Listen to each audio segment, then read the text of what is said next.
Now, please join me in welcoming John Welsh of Accenture, who will present the award for Game Changer.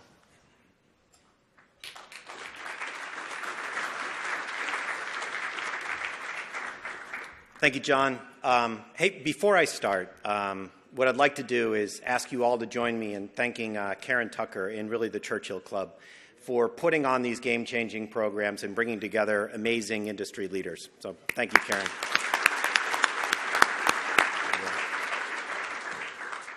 As everyone in this room knows, not all companies are created equal.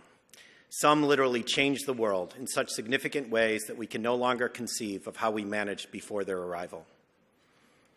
This year's Game Changer lives up to their mission statement, to be the Earth's most customer-centric company, to build a place where people can come to find and discover anything they may want to buy online. But I think we all know they're more than that. For any of you that have read the annual report of this company, you'll know that they're the epitome of a day one organization. Their shareholder letters are required reading for every company in business. This company has literally transformed every industry they've entered, from retail to publishing to entertainment to cloud computing to consumer devices and most recently grocery or soon-to-be grocery. They are really the quintessential disruptor.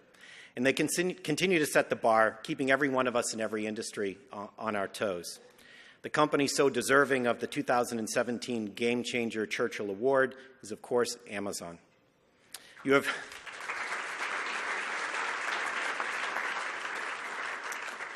forever changed the way our world works and lives, and indeed, there's no going back. At Accenture, we're very proud to be your partner, and may you never enter professional services. So with that, please welcome 17-year veteran Tom Taylor, Senior Vice President, Amazon Alexa, to accept on behalf of Amazon. And joining him on stage will be John Seely Brown, well-known technology pioneer, legend, Chief of Confusion. He can explain that when he's up here. An Amazon board member. They'll be having a conversation here on stage. Congratulations, guys. Come on up.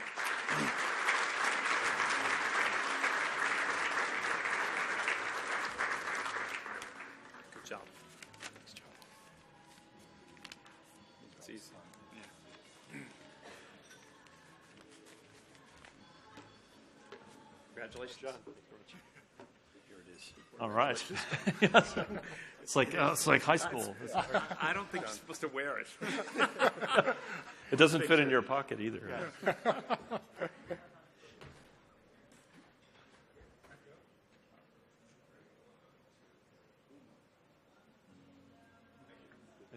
Go again.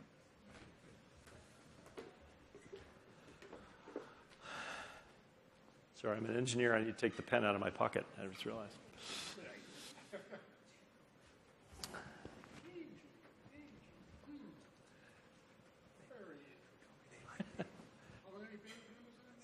Uh, 17 years. So talking to different people tonight about how Amazon's different, a little peculiar, and I'll say something, and they're like, that's really unique. And I'll be like, it is? I've been doing it that way for 17 years. So I have to try and come up with the stories that really do show how different Amazon is. Well, the catch is to come up with kind of textured stories, because you can hear the euphemism so easily, and many of the things that I ask you could be answered by euphemistic answers, but the real catch is kind of like, give me kind of a gut sense of what it's really like in this game. So, Jeff is famous for his principles of operation that everybody here has probably read. I want to go through a couple of them with you and get kind of a feeling for how they've kind of actually impacted you and the amazing things you've done.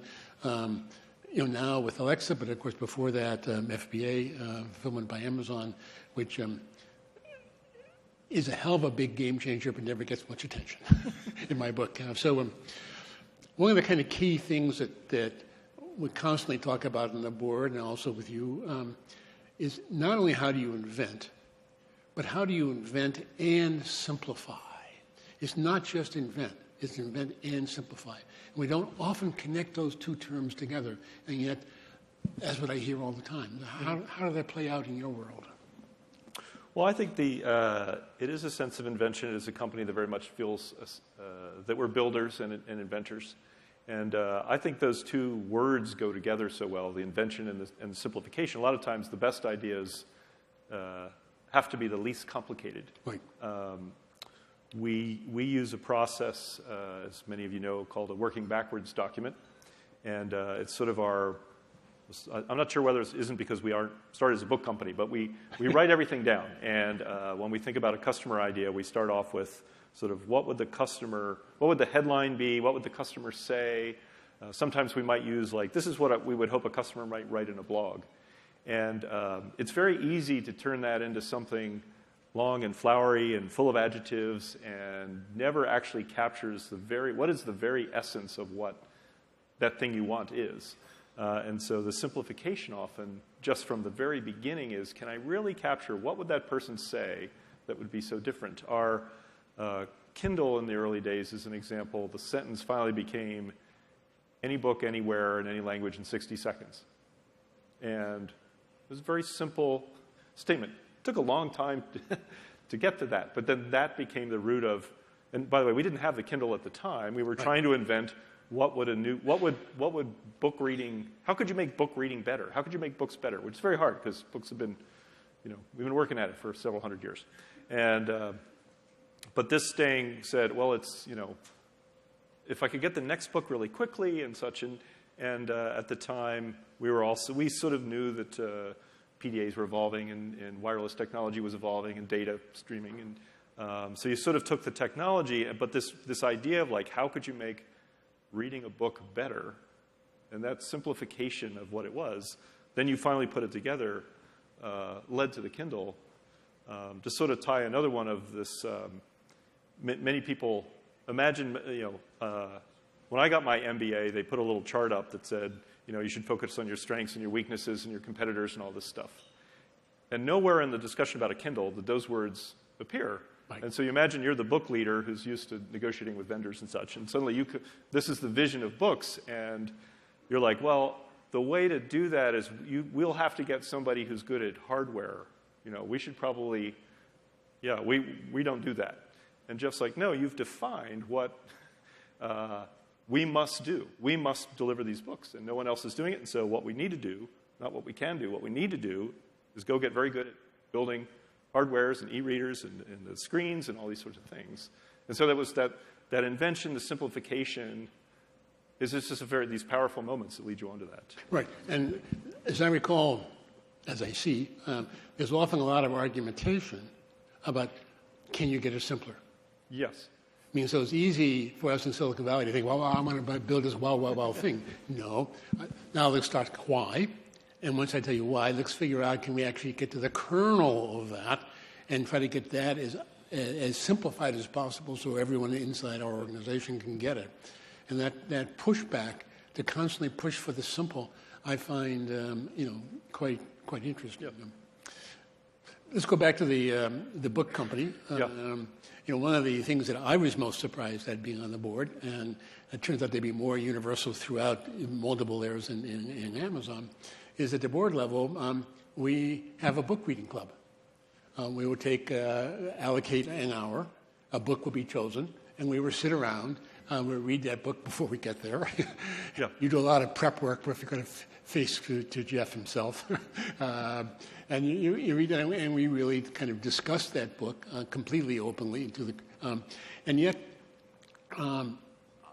I was kind of curious to kind of suddenly learn that same book then is given to the senior team, and they have a book club. Yeah.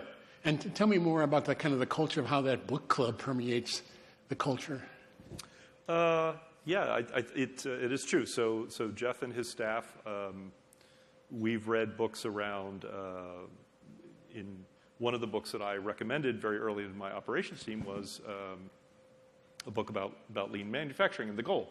And of course, many people have read it, but not many people in, say, computer science had read such a book. Right. But the focus on bottlenecks and stuff, and it was very interesting for us, led to also emerging at that time was a bit about agile software development. And so here's a book around one particular topic, but the entire staff read that, had a very deep discussion about it.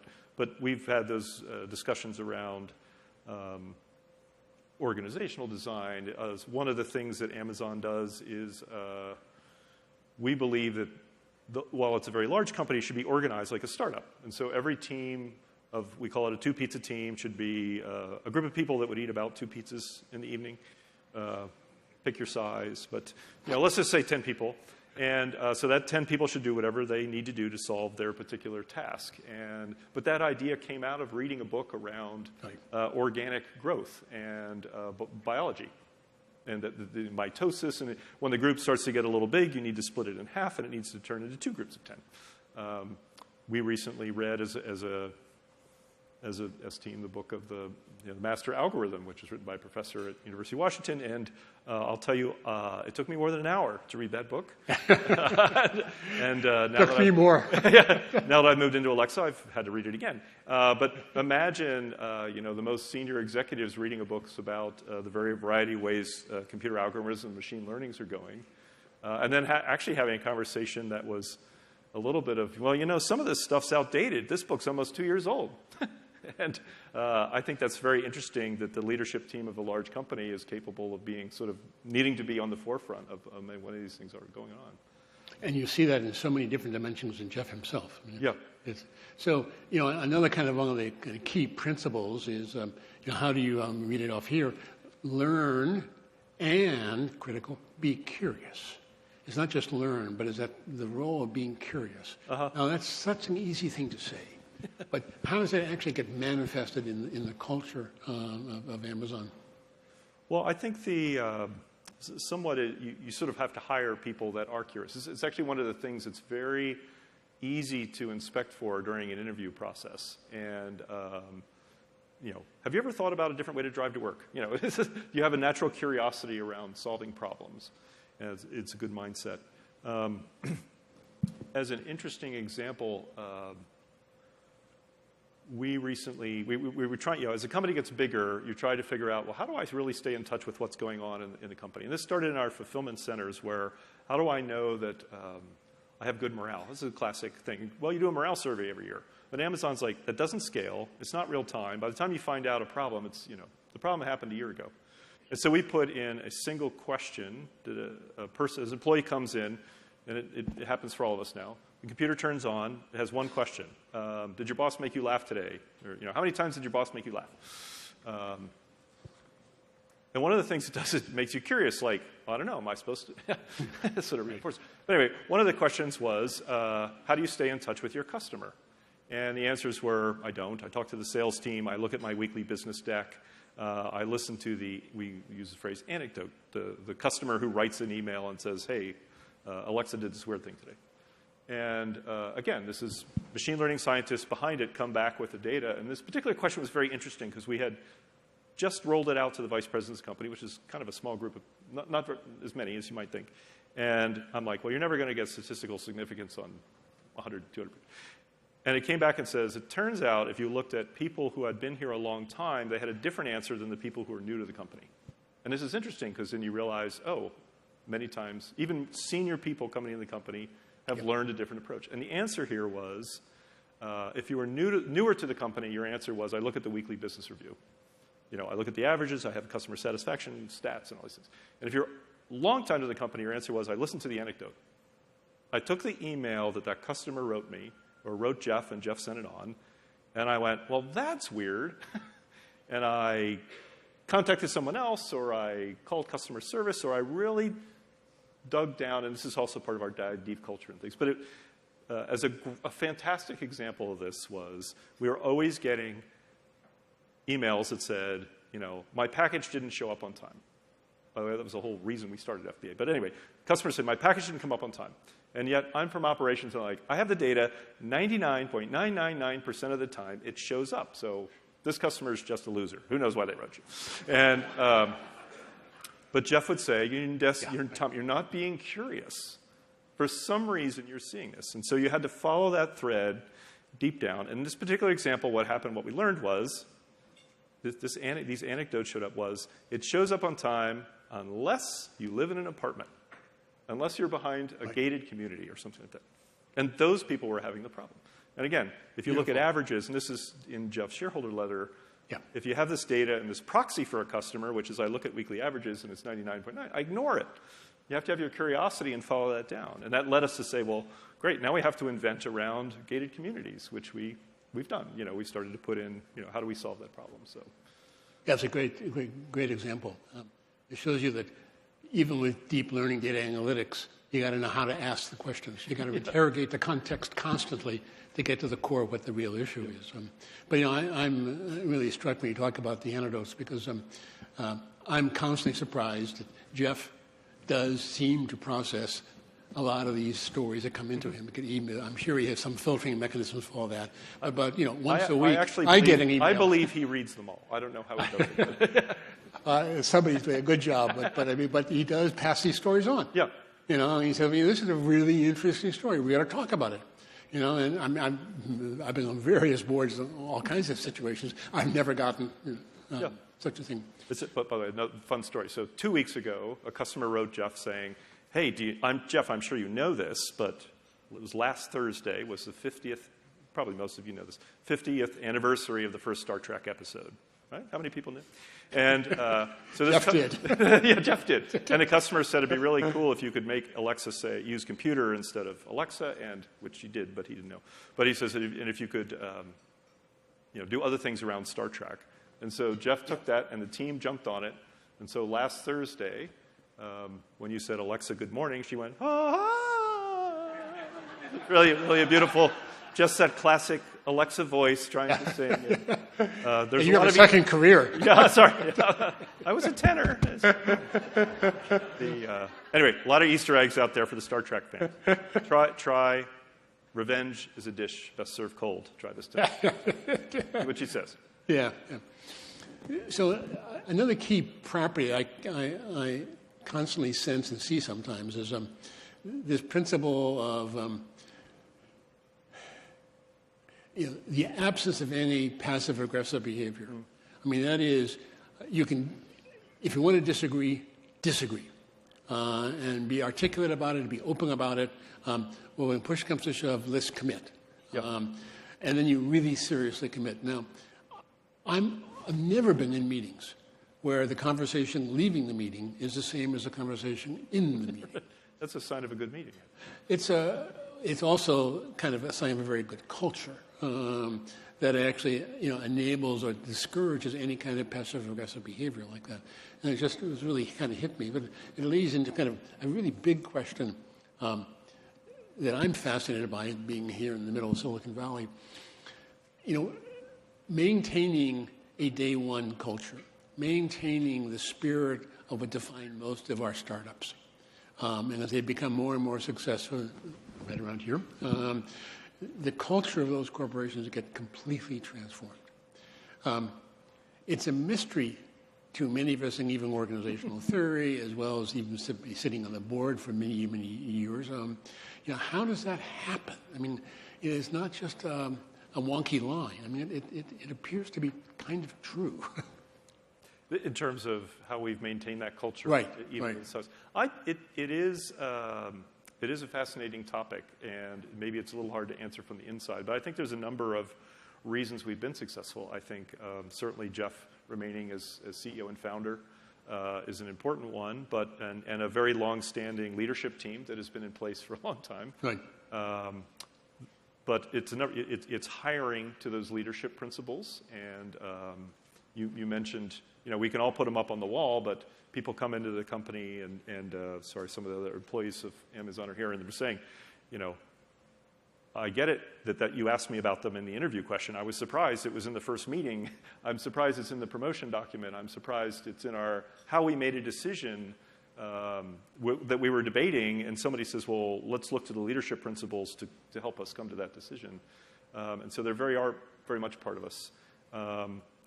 I think we also realized, I think we always believed that this was going to be very big.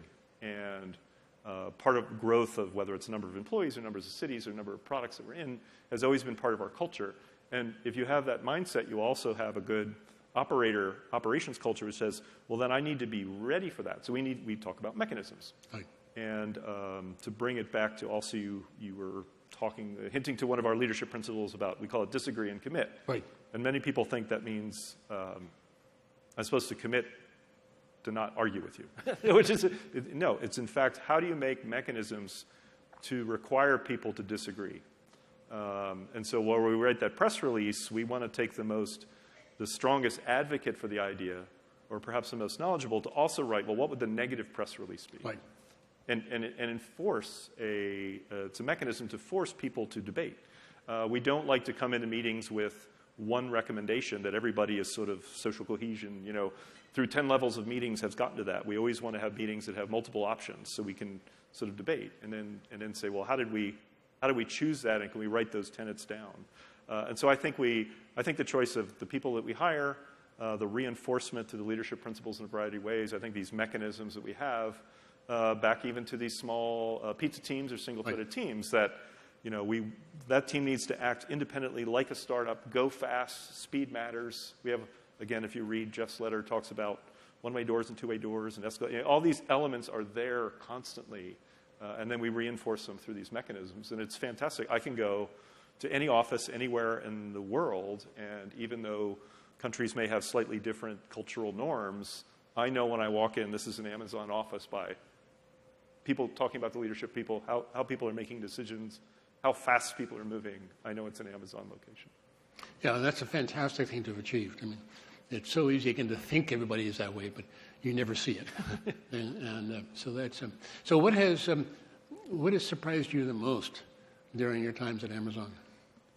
Oh gosh, I am delighted the fact that I've had a chance to I've had a chance to build a business from there's 5 people in an office with a whiteboard and turn that into a multi-billion-dollar business, and to see that in so many groups, to feel that. I worked at a little automotive company called General Motors, and we certainly never had that feeling.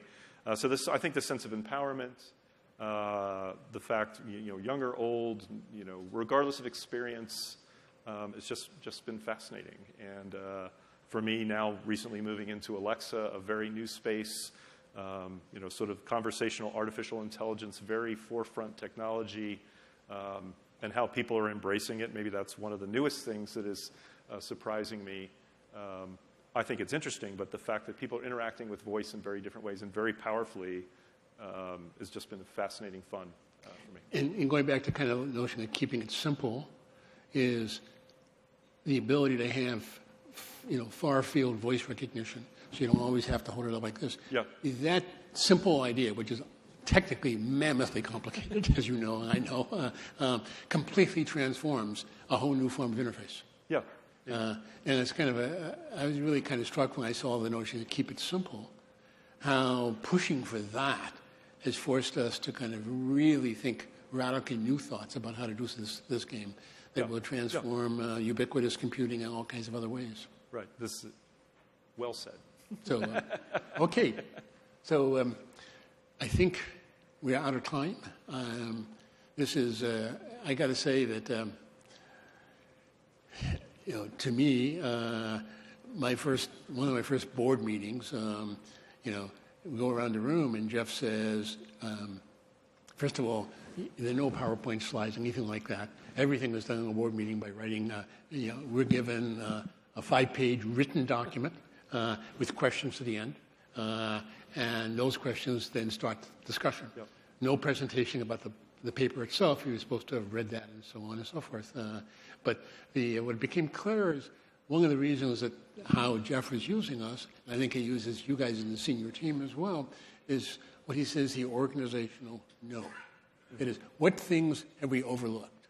What things had been said, well, we tried that 10 years ago and it didn't work. Or that company did that and didn't work. And that willingness is to challenge extant wisdom in a world of constant change seems to be a fantastic heuristic to be able to kind of push forward and then still find the absolute simple.